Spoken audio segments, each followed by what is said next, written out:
The sun had barely risen when Madame Anom burst into the staff room, clutching her wrapper and calling out, "Who marked Jesus absent again?" The teachers froze. Jesus had not come to school that morning.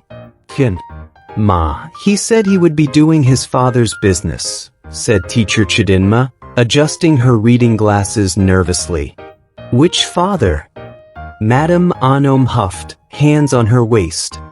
"His earthly father is a carpenter in this town, and he's not running any business today." She stormed off to Class 5B, the most notorious in the school. The class where Jesus was somehow both the calmest child and the most confusing. Jesus arrived minutes later, barefoot as usual, but not dirty. Somehow, the boy looked fresher than all the others. His uniform was glowing white, which baffled the rest of the children because no one could remember him using Omo detergent. "Good morning, teacher." He bowed respectfully. "Jesus," said Teacher Chidinma, "where were you this morning?" "I was talking with some elders at the town hall, asking them why they tithe but still cheat their neighbors." The whole class turned to look at him. "Why are you like this?" Teacher Chidinma muttered under her breath. During math class, when Teacher Chidinma asked, "If Ngozi has 2 loaves of bread and shares them with 5 friends?" Jesus raised his hand. "She will still have 12 baskets left." The whole class erupted in confusion. "Is it magic?" "It's miracle," he said calmly. During break time, the class bully, Samuel, snatched a meat pie from little Tolu. Jesus walked up to Samuel and asked gently, "Why do you steal meat pies when your father owns a bakery?" Samuel scoffed. "My father doesn't." He stopped. Suddenly, he remembered the bakery that his estranged father ran in another town. That night, his father called him for the first time in 2 years. In the staff meeting that afternoon, Madame Anom was pacing. "There is something about this Jesus boy. Since he entered this school, the borehole is always full. The generator has not made noise once. And last week, the canteen multiplied puff puff. We sold N7,000 worth, yet only made 10 pieces." The teachers nodded. One of them whispered, "Maybe we should just let him write the syllabus." But trouble came on a Friday. It was PE day, and all students were to run a 100-meter race. Jesus jogged at the back while everyone zoomed ahead.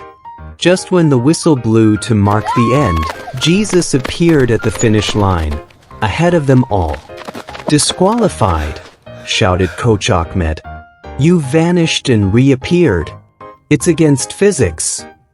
Jesus smiled. "Sir, I ran the race set before me." Coach Ahmed fainted. Back in class, Madame Anom visited. "Jesus, your behavior is disturbing. You healed the sick in the sickbay, you turned our water cooler into sparkling wine at PTA meeting, and now the students follow you around like disciples. You're turning this place into Mount Olive's grammar school." Jesus stood up gently. "Madam, I only do what I see my father doing." She sighed. "You know what? Just try to act normal. Please. Just for 1 week. No parables. No signs. No floating." Jesus nodded. The following week, Jesus tried. He came to school with slippers. He refused to answer trick questions. He sat quietly during social studies. But one afternoon, as rain began to pour and students ran helter-skelter, Jesus stood outside, looked at the sky and said, "Peace. Be still." The rain stopped. Only in their school compound. The neighboring schools remained drenched. Even the NEPA office beside them got flooded. The parents noticed. One mother asked, "Is your school on special generator plan?" "No," Madame Anom replied. "Our school has Jesus." Word got around. By term's end, Enrollment had doubled. Parents wrote letters asking if Jesus was offering private tutorials.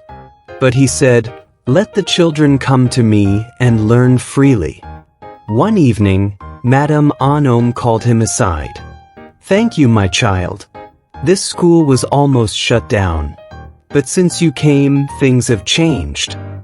Jesus smiled. "That's why I came." She paused, then asked, "And what will you be when you grow up?" He smiled wider. "I already am." Moral of the story: Jesus is not just a name.